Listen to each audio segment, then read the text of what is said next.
Om.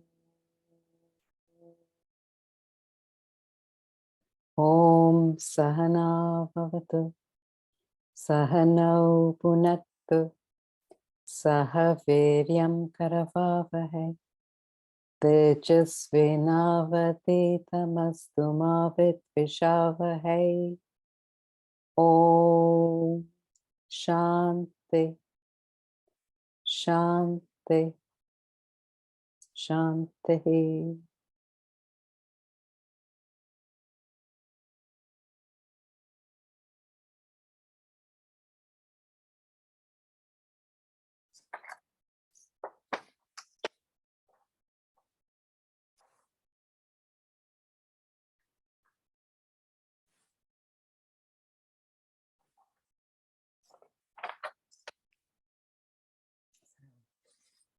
We left off on verse 17, chapter 18.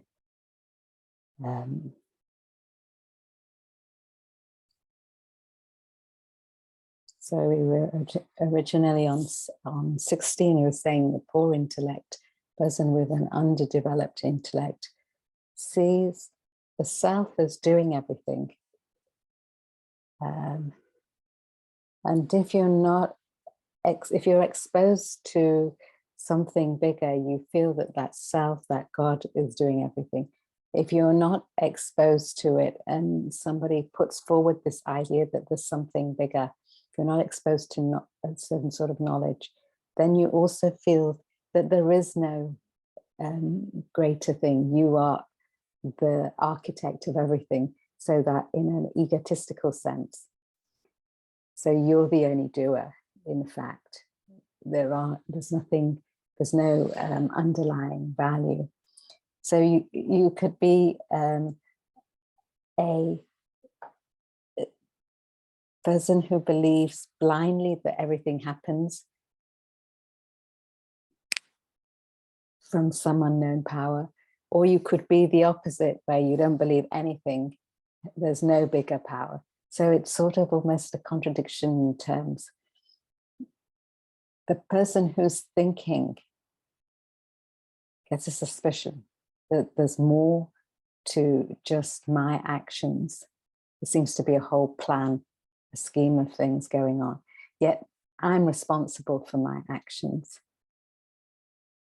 I can make or mar it.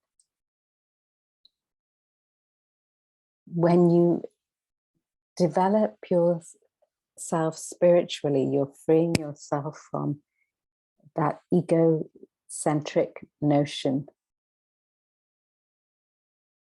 that doership. So you don't gain vasanas when you're resolving it, in fact.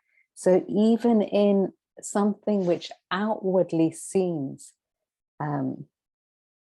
maybe negative, he mentions you can, he's talking to Arjuna, he mentions you can kill another and it won't affect you. You won't accrue vasanas. It's not a negative, it's just that's what needs to be done in the time in hand. Providing it's that you can't be complacent and just do as you like. So you can't go around killing everybody and saying, I've got no vasanas accruing from it. It doesn't work like that. So we gave an example of a surgeon or a soldier, or where you take a particular action which may,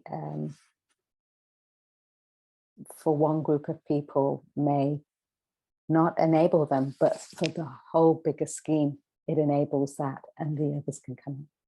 So it's relative, and it's all to do with what intention you have. What's your motivation? So when you're working for the ideal to reach the self, there's no selfish intention. There can't afford to be. It's got to be for the view of the whole, because your only intention is to get back to the whole, that which you are in that sense. And the tricky thing is is actually, let me bring you I think we've seen this. Wait 1 second.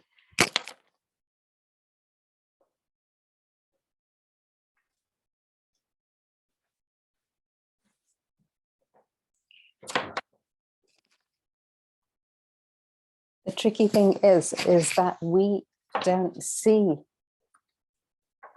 the self as separate. So we attribute the doership to the self.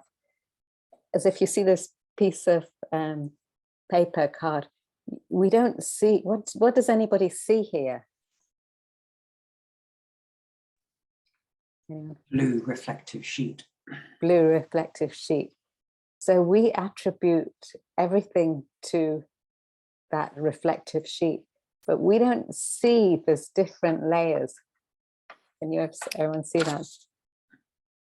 We just think that there's one thing there. So we don't see the self when we don't recognize it in the whole. And at the same time, we, in 16 is saying we attribute responsibility to the self and we don't recognize our role. So because they're so intertwined in, it seems that we don't see which is which. We don't recognize, we can't separate them intelligently, if that makes sense. So when you free up your ego, when you pitch up your work where the motive is not of self-interest, you don't accrue vasanas. Everyone okay? So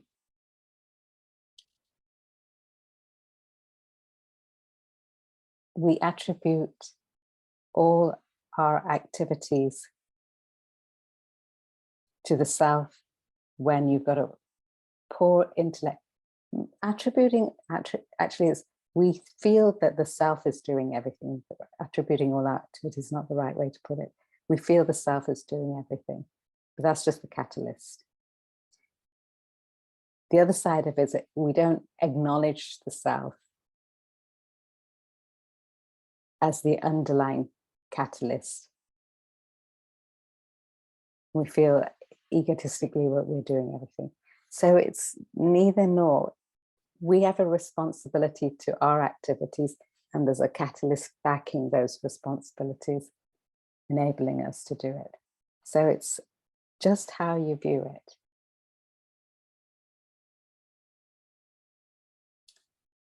So when your ideal, the higher the ideal is, the more the perspective, the purview, the overall perspective of what's going on you have. And when your ideal is pitched on realization, you don't accrue vasanas because your ego is not involved. So the intention is not to get something out of it, it's just to do it. You see the play, the lila.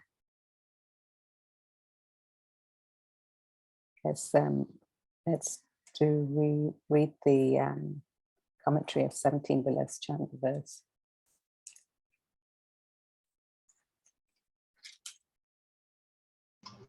Paruji. Yasya nahan krito bhavo buddhiryasya na lipyate hatvapi sa imam lokan nahanti na nibhadyate. Guru, if you could read the verse. Verse 17. Free from egoistic notion, he whose intellect is not tainted, even by killing these people he kills not, is not bound. Okay. The ignorant, sorry, go on. No, go. So when you have an ideal, your focus is above all that you're doing. When you work for the society, it's not focused on what am I going to get out of it. When you work for a larger, your country or your universe, it's not what am I going to get out of it. You just do the actions per se, for its sake. So ours is to keep expanding that circle of identification. When you're working for a bigger cause, you're not accruing vasanas unless there's a self-interest. If there's a tiny bit of self-interest there, you're finished.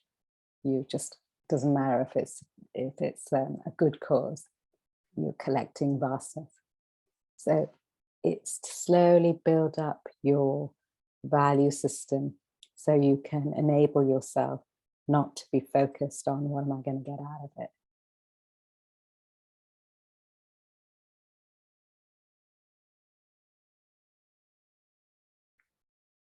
It's not mera, it's tera. Everything you do is connected. There's no mine and yours. It's just connected to what needs to be done. So the more one does that, the more one gets that peace of mind. Let's read The ignorant identifies with the material equipment, assumes an individuality, develops an egoistic notion. His intellect becomes tainted. He believes himself to be actor. Acting egoistically, he gathers vasanas, desires. The desires bind him further to the world. In contrast, the wise identifies with self, understands himself to be the self, with no egoistic notion, no assumption of individuality. His intellect sees the self free. While his body, mind, intellect engages in action, he sees the self a detached witness, not involved in action. Thus, identifying with self, he functions without the egoistic notion, exhausts his vasanas, desires, frees himself from bondage. So the minute your ego comes into play, the minute you're doing an activity and there's a little bit of hurry, just push it away. Just keep your focus on the idea. Push it away. It'll keep coming back, but just push it away. That's what keeps your peace of mind. You understand what you're working for. It's not I and mine. It's serving for something bigger. So when that ideal's in focus, you can push it away. I'm going to keep doing that.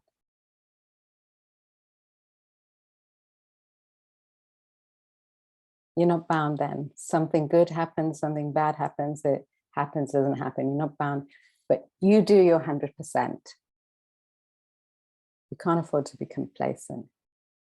Whatever that may be, you do your 100%, but you're not bound by it. You don't get upset by what all the surrounds are doing. You just get on with what you've got to do and play your part in the scheme of things. Free from egotistic notion. It doesn't affect you. See, Arjuna's got to kill his kinsman. He's totally obliterated in his mind. And it's normally like that for each one of us. It's where our own desire set is that it rattles your mind. So it's in that place that you've got to rise above and play your part. Just play the part and leave the rest alone. If you've played your part, you can't do any more than that. You go to sleep, rest it, you go to sleep and rest. You don't think about it. And if you're thinking about it, you've got to resolve it. Have the focus in mind, nothing that you need to get out of it. Just do it for its sake. It needs to be done. You don't gain vasanas. Let's conclude. In this verse, Krishna passes an invaluable message to Arjuna that action without ego and egocentric desire will not bind him. Just as a surgeon is not held responsible even when his patient dies, whereas a murderer killing a victim with a selfish intent is bound by his act. Krishna therefore advises Arjuna to act detachedly, without ego, and egocentric motive. Acting thus, he would not be bound even for killing his kith and kin in battle. It gives such controversial, slightly controversial examples. The whole thing, he's got to kill his nearest and dearest. But actually, it's your nearest and dearest desires which are beating you up, really, internally. You got to resolve them.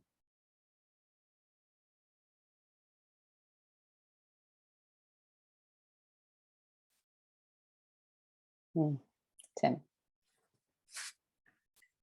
The translation of verse 17, I was puzzled when I first read it, the clause which says, even by killing these people, he kills not. So that is the illusion in that final paragraph of the commentary that, if you're a doctor and you kill someone, you're not really killing them. So no, the intention is not there to do harm when you're a surgeon. In this case, the intention is not there to he has to fight because the nature of him is a soldier, so that's his job. His opponents happen to be on that side out of their own choice, his kith and kin. So they're there for their reasons. So if that's what you're confronted with, you've got to move with that. Otherwise, that bar of righteousness which he's trying to uphold won't be upheld. He wouldn't have fulfilled his desires.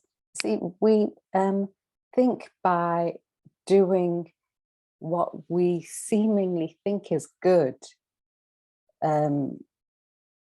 that everything will be okay. It's sort of a passive good, in a sense, that everything will be okay. We shouldn't, it's like a do's and a don'ts, thou shalt and thou shalt not. So we think that if we don't, in Arjuna's case, he thinks if I don't kill them, I'll be better off because I wouldn't have harmed anybody.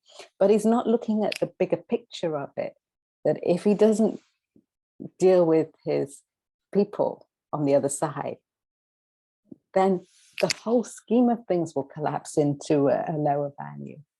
So he's looking at the bigger cause, the more encompassing cause, in which case there's no vasanas accruing.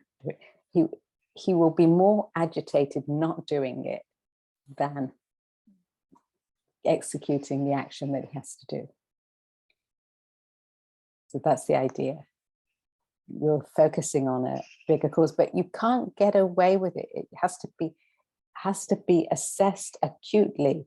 You can't just be complacent and start killing people. It's got to be for the right reasons, that it's disrupting the whole. And if your intellect is poor, you may do some things which you say, justify it and say, I'm doing it for this reason. It's not good enough. Your vasanas won't be resolved that way. So it's an internal journey. You can't fake it outside and hope internally you'll be okay. So that's the test of it.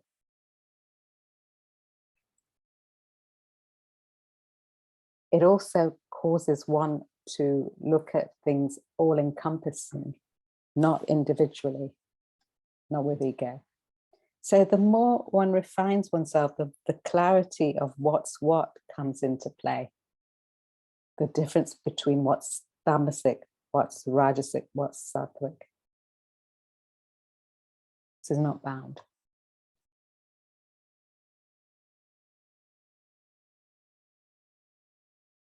I don't know if it makes sense.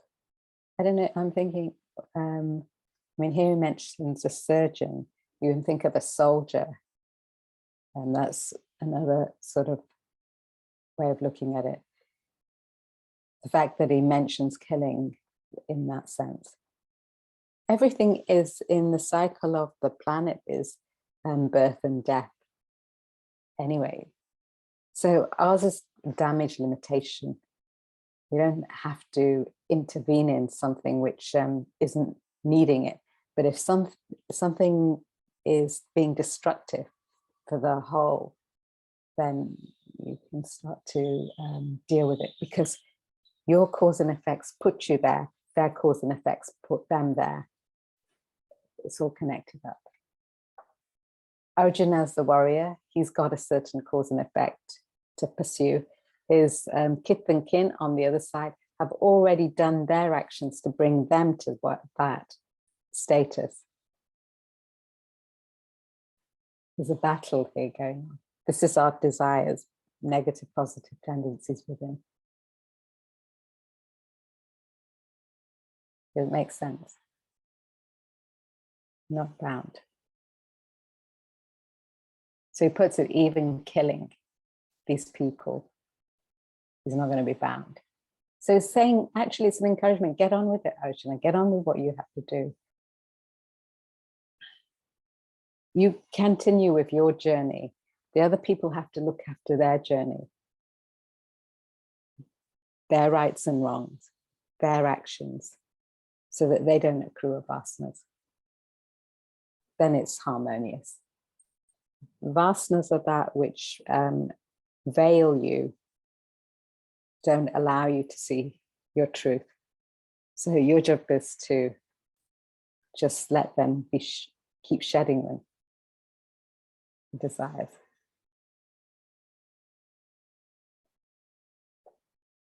It's okay.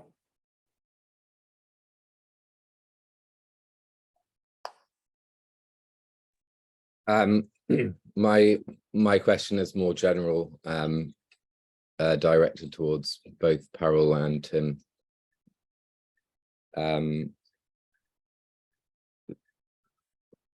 Gandhi was a famous pacifist, although the interpretation of, or the limits of his pacifism are maybe not clear.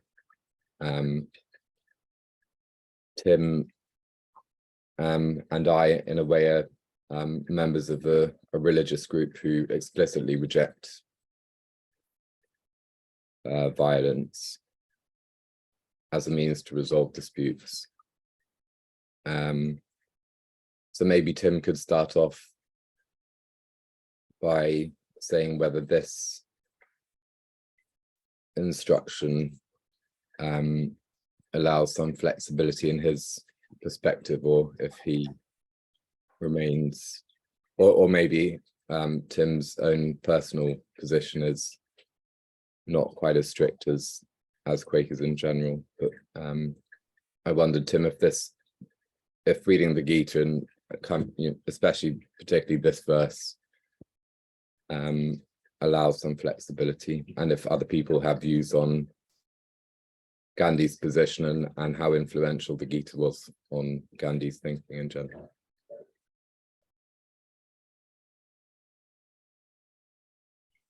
I hand it back to Parul, but I would make a comment that I struggle with the Gita in that it's a very personal morality, it appears, rather than a social morality that seeks to impose itself upon a group. So I sometimes struggle to extend this pursuit of one's individual self to a communal pursuit of an individual self. So you see it not as so much as a political text, but as a personal guide, whereas the Quaker position is more of a political position. Yes. So whatever route you choose, you're all trying to get to the truth of non-vasanas, things which, you see, a vasana is a desire, if you pursue it, is destructive to you inevitably. So our job is to refine ourselves. It's not, the Gita is spiritual. So all the rest of it is outward, the politics of it. We're dealing with our own mental makeup in relation to our world. And that can't be disconnected from everything. So is it a disconnect to kill down one bad apple to save the rest, or to let that one bad apple destroy the rest? That's the question here, of what your morality is. So the inward spiritual journey has got to, it's an identification that we are all connected. We are all one, we're not separate. As individual entities, we are all, right now, we can see ourselves as, we don't, you know, when we identify, we see ourselves as each one of is part of my limbs and part of me. But until that's so, it's all separate. But when you're on your spiritual pursuit, it's not your job to dictate to others, unless you're being asked, what others should do, unless you've got a capacity and you're in that position to make a change. So that's each individual's perspective. Like Arjuna is here on a battle. So he's a soldier. So he's a warrior. He's got to fight. That's his position. Doesn't mean each one of us should go around killing because of our belief systems, which often happens in religion anyway. And that's not quite okay without thinking. So that's Arjuna's position. And the understanding is they've brought their vasanas to a certain stage. That's why they're there on the other side. And they've got to resolve it. There's no goods and bads. They've got to resolve it the means that they feel fit, just as Arjuna has to, in the way he feels fit. And the cause backing Arjuna is a righteous cause, which is a universal cause to uphold something bigger. That's why he can get away with it, in a sense of getting away. He doesn't get away with anything. In fact, the cause and effect such, at the end of the Bhagavad Gita in the Mahabharata, all the Pandavas go to hell and all the Kauravas go to heaven, which seems contradictory. All the baddies go to heaven and all the goodies go to hell. Meaning the cause and effects are always playing. You can never be negligent.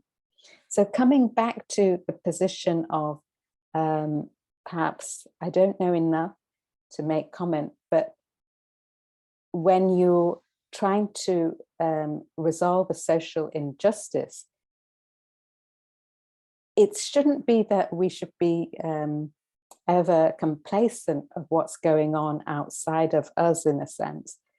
Yes, we take note, but the first point of call in order for change to happen outside is actually change within yourself, because that will connect up with a bigger capacity for the others to want to change with you as you're connecting up. So in terms of perhaps we don't know the ins and outs of what was going on. Mahatma Gandhi decided to take a stance of ahimsa, non-injury, but we don't know what was backing that, and there was a lot of politics backing that too, perhaps. So we don't know all the ins and outs of why he did. His strategy for that time and place seemed to work. Is it a universal way of functioning? That could be questionable in every aspect, to just be passive in that manner. So for that particular scenario, it had pros and cons, but on the whole, it achieved what he was out to, his pursuit of gold. So it works in that sense. Does that mean that that's a universal value for everything? That's what the discussion could be, perhaps. Can you impose change on others before you change yourself? That's another discussion. And if you are trying to impose change on others by telling them what's right and wrong, also in order to do that, there's a certain amount of killing isn't the right word, in maybe not personally the individual physically, but you're certainly trying to kill off certain ideas to allow other ideas to come about. So each one will do whatever they need to do in order to evolve. The more introverted you become, the less you feel you need to actually change others. You change yourself and you raise whatever your values are. You let it be offered out and others will pick it up where they're receptive. And you actually will keep away or demolish what's actually pulling those bigger values down if you're true to yourself. You can't be fake about it. You can't be saying my value's better and you dismiss somebody else's. You can't do that. But you may uphold your value in such a way that it affects the surrounds. So there's different ways of going about it and different levels of sophistication. Whether one's more extroverted or introverted, you'll do different things at different stages. There's no right or wrong. This is just saying here, Arjuna, if you don't get on with it and kill your kinsmen, the whole purview is going to collapse because you didn't do your duty. So if there's one rotten apple, it's like the example. If you don't get rid of the one rotten apple, everybody else is going to suffer it. That's what it's saying. And you will accrue in your conscience those vasanas. So if you just do what you're cut out to do, there's no vasanas accruing when your focus is on something bigger. But there's a purity in that. You can't fake it. You can't justify it with some pseudo means to raise one group of people against another. You can't do that. It's always with the consideration of the whole. I don't know if that makes sense. Yeah, it was just helpful to have, I think, to have a discussion about it. Like I'd give a couple of contributions. One is, I think, with Gandhi, he must have been flexible enough to not have an absolutist stance on pacifism, because for anyone to believe in a nation state requires, for its integrity, violence. There's no getting away from that. and really to live in a nation state and benefit as a citizen from a nation state, one has to also concede pacifism, is my position. And so I think Quakers are quite compromised, well, particularly Quakers who live in the UK and who often benefit as British citizens. I think their position is compromised. Their personal position is compromised. My own attraction to pacifism, which I had before I started to attend Quakerism, was objection to coercion in any form, and I see violence as the maximum or the most extreme coercion one individual can have on another, and expecting other people, i.e. soldiers, to do that is really, without doing that yourself, is not a moral position with integrity. So although I object to violence as a pacifist, I don't think I sort of get out of it. I still am complicit in violence morally. But yeah, I just wanted to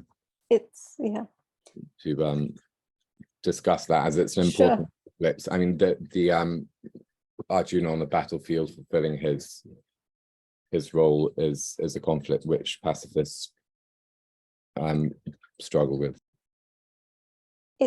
It's like this, it's in your mind, you know. It's like if you have to be aggressively assertive with your mind's desires when if a negative desire is able to unravel itself and demolish you in your emotional mental makeup, you make certain distinctions subtly. Shall I do this or shall I do that in your intellect, with your intellect? So that's at the thought level. What we're talking about here is at the physical level. So there are different gradations of where we take it. And in terms of every day, you know, it's what we have to understand of what is violence and non-violence. Every single day in this country, people are slaughtering animals. Is that not violent? It's murder.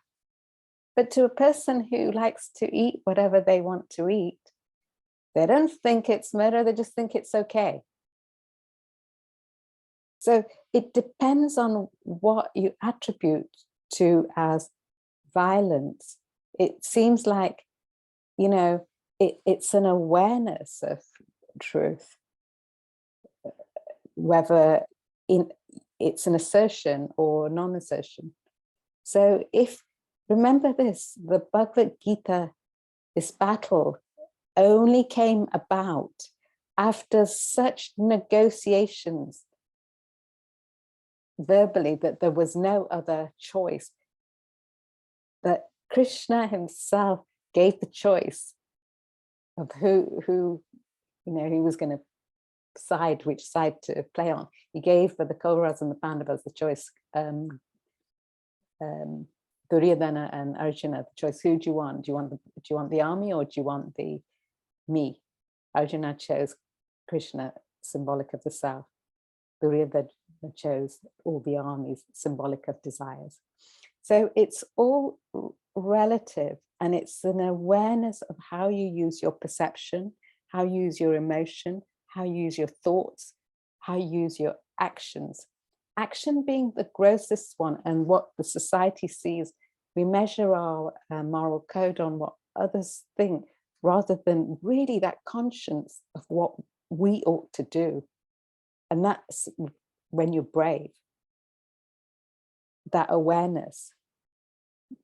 People are so complacent, they eat anything. I mean, that's the very basic. It's not talking about all the other violences going on, just everyday supermarket basics. You kill an animal to eat it for yourself. Is that not violent? It's not murder.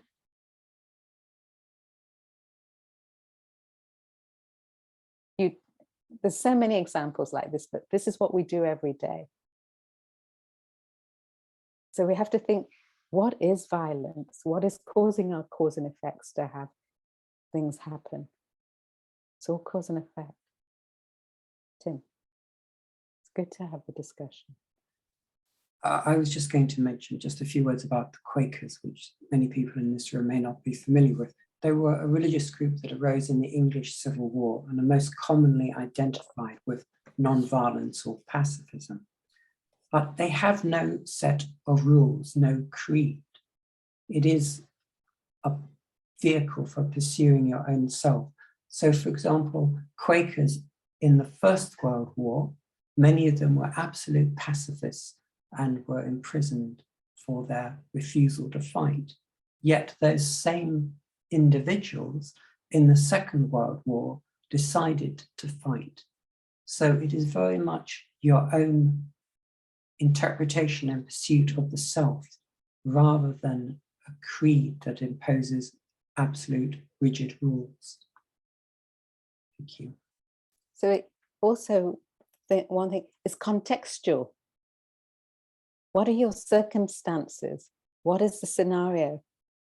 What do you have to do in each scenario? Whatever you have to do in each scenario, you have to be very clear in how you're making your decisions in relation to the whole. Iniquity there shall be in this world, be unto you if you're the cause of it. So you always got to check, what am I doing to create damage or to limit damage? That's my conscience, how I've got to clear my vastness and conscience. So I need to go in a couple of minutes, but I think Shrivida had I want to Vidya, go ahead. I mean, I just wanted to say, Peter, I don't think Krishna is advocating killing for the sake of killing. There's a context to it, and if you follow the story of Krishna, his birth, right from his birth to up to the point of Gita, there are lots of instances where he's left with no choice but to, take up the act of killing. But earlier in Gita, he also says that it's already done. You're just a tool in the scheme of things. Why? Because the people who would die in the war are people who are benefiting from their cause, the cause that they did. They're reaping the effect of it.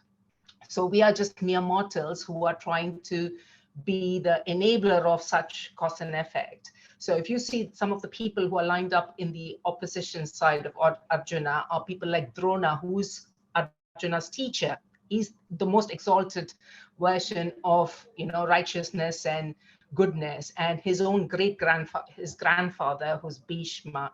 They're all such great characters. And I think it's that greatness which is making Arjuna, Stop. not act. And then Krishna is saying, look, it's already done. And I think in the absence of arbitration and with all efforts taken and all else going to wane, this is a battle for their own share of the kingdom. And remember, Arjuna and the Pandavas have gone into exile for 12 years, and in the 13th year they live with anonymity. They come back, they lose to a battle of dice where everything is lost, including their wife. This is not lightly.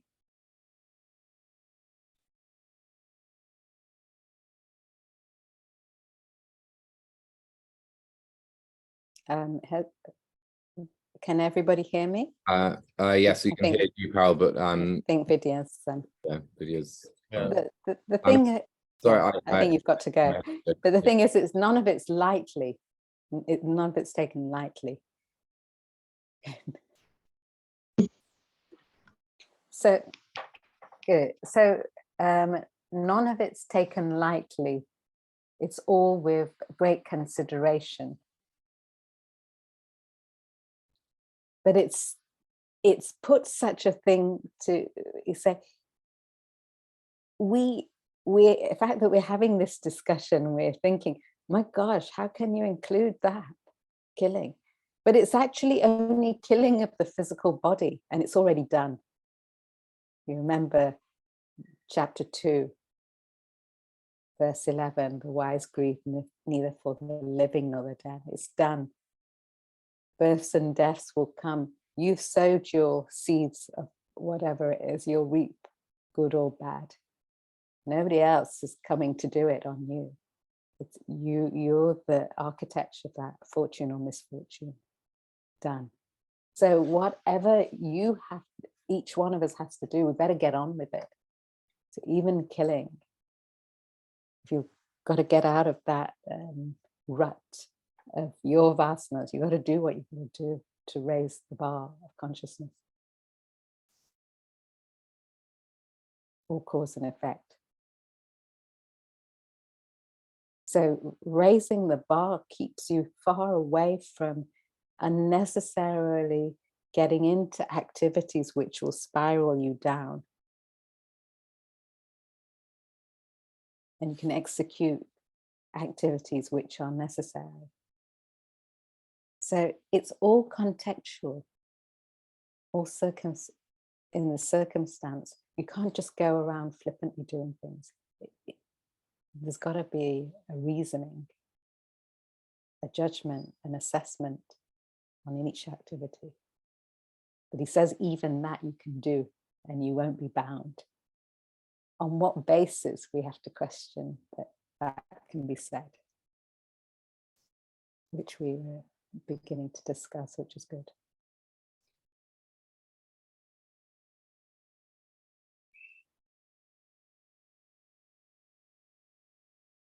So you have something? Mm-hmm. Just a comment that when you bring in the famous verse, the wise grieve neither for the living nor the dead, it is one of the oddities of the Gita that it has a expressions in it that could be wildly misinterpreted. Whereas in many religious documents, they're very protective of what they say, very safe in what they say.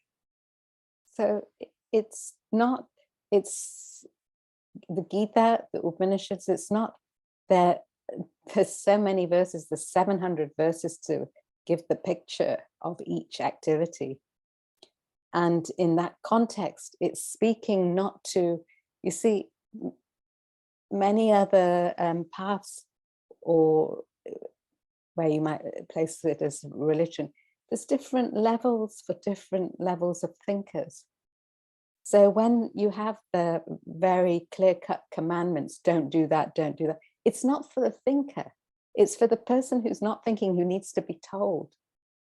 So when you have something which is seemingly controversial, it's for the thinker to, the true seeker, to think, what is this about that I can do this or I can't do this? Or what is it about? A wise person doesn't seem to care, dead or alive. You know, we're so involved in our lives that we get caught up, that something happens, we get so elated or depressed. So it's contextual to it's there to make you think. And the beauty of these scriptures, they're dealing with that sophisticated mind, which to develop that thinking, it needs to be stretched. It's not for everybody's, it's not everybody's cup of tea, but there's levels, right from bhajans, hymns, where it's sort of like you don't understand the message, but you get a catchy tune, goes in your head. Sooner or later you think, ah, that's what it was about. The commandments, where it's a do's or a don'ts for a real non-thinker, to keep them on a good track of higher values. For the one where we're reading the Gita with commentary, if you just had the verse, like you're saying, it sounds cryptic, but it's there for the true seeker who doesn't need that much prompting to get to the self. But when we start to look at it from the perspective of the mass, it's not catering for the mass. Commandments cater for the mass. Don't do that, don't do that. But we're individuals in our capacity of thinking. And the more you evolve it, do's and don'ts won't do it for you. Because in one circumstance, it's saying do's and don'ts are too rigid for the human individual to evolve. They just keep you on the level of stopping you going downwards. So the sophistication of stretching your capacity to think, reason, why is it like that, to direct you to truth, is why it is often like that. It seems controversial. When you see it, it seems controversial on face value, but yet when we are doing it in little ways all the time, you don't get involved, you're objective to a situation, you don't get involved in so much that it topples you when there's something great going on. You don't get depressed when something terrible's happened. You're balanced and able to progress on your journey. That's what it's kind of saying, because you understand the picture. Things have already been done. You're just plowing through it. So when you understand that, it makes perfect sense. It keeps you out of the mess of it. But when one doesn't, one gets involved in the emotions, thinking that's the only human way. So it's sophisticated and it's not catering for everybody. But that person who picks up the subtlety has got to act in the interest of the whole. It can't be individualistic. That's the beauty of these scriptures.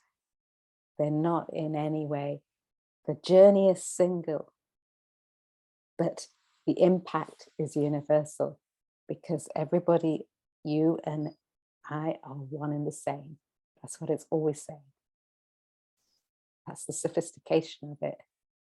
Yet in Rajas, we always want to segregate it, which we're going to come to in the next couple of verses next week. Anyway. Thank you.